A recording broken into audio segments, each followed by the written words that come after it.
कर्नाटक और महाराष्ट्र राज्य के बीच में सीमा को लेकर विवाद उत्पन्न हुआ था।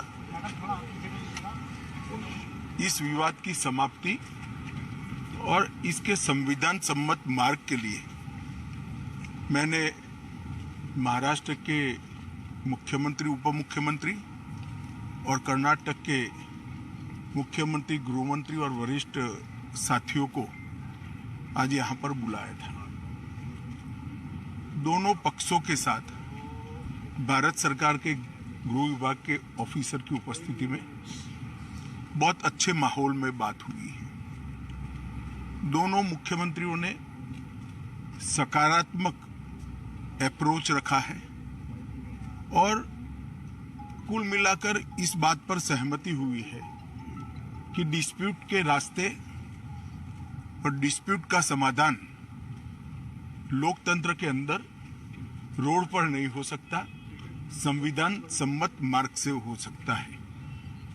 तो अतः कुछ फैसले हुए हैं जो मैं आपको बताना चाहता हूं। सबसे पहले, जब तक सुप्रीम कोर्ट का इस बारे में निर्णय नहीं आता, कोई भी राज्य इसके बारे में एक दूसरे राज्य पर क्लेम या तो डिमांड जनरेट नहीं करेगा। दूसरा, दोनों राज्यों के मिलाकर दोनों ओर से 6 मंत्री बैठेंगे और इस पर डिटेल नीचे तक परकोलेशन किस प्रकार से हो, इसकी चिंता और चर्चा करेंगे। छोटे छोटे और कई मुद्दे भी हैं दो राज्यों के बीच में, जो पड़ोसी राज्यों में आमतौर पर देखे जाते हैं। ऐसे मुद्दों का निवारण भी ये 3 मंत्री दो ओर से जो है वो ही करेंगे। दोनों राज्यों में कानून और व्यवस्था की परिस्थिति ठीक रहे, अन्य भाषाभाषी आबादी को या तो यात्रियों को या व्यापारियों को किसी भी प्रकार की परेशानी न झेलनी पड़े, इसके लिए एक सीनियर आईपीएस अफसर की अध्यक्षता में दोनों राज्य कमेटी बनाने के लिए सहमत हुए हैं, जो कानून और व्यवस्था को संविधान के हिसाब से ठीक रखने में प्रयास करेंगे। जब मामलों की चर्चा भी हुई तो ये भी ध्यान में आया है कि पूरे मामले में फेक ट्विटर ने भी बहुत बड़ा रोल निभाया है।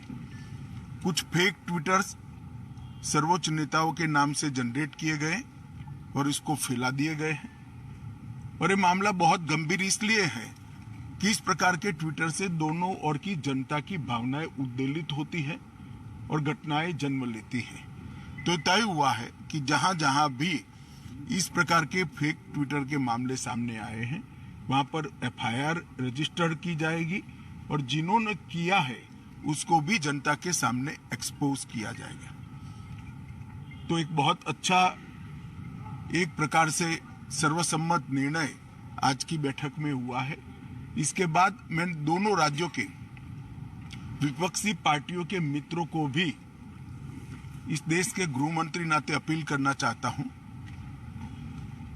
राजनीतिक विरोध जो भी हो, जो विपक्ष में बैठे हैं सरकार के सामने राजनीतिक कार्यक्रम ले सकते हैं, परंतु दोनों राज्यों की जनता के हित में और दोनों राज्यों की बॉर्डर पर अन्य भाषाभाषी जो लोग बस रहे हैं इनके हित में अब इसको कम से कम राजनीतिक मुद्दा न बनाया जाए।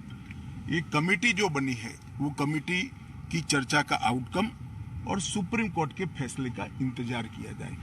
मुझे विश्वास है कि दोनों राज्यों में कांग्रेस, एनसीपी और उद्धव ठाकरे जी का ग्रुप, ये सारे नेता इस बात में सहयोग करेंगे कि इस बात को राजनीतिक रंग न दिया जाए। धन्यवाद।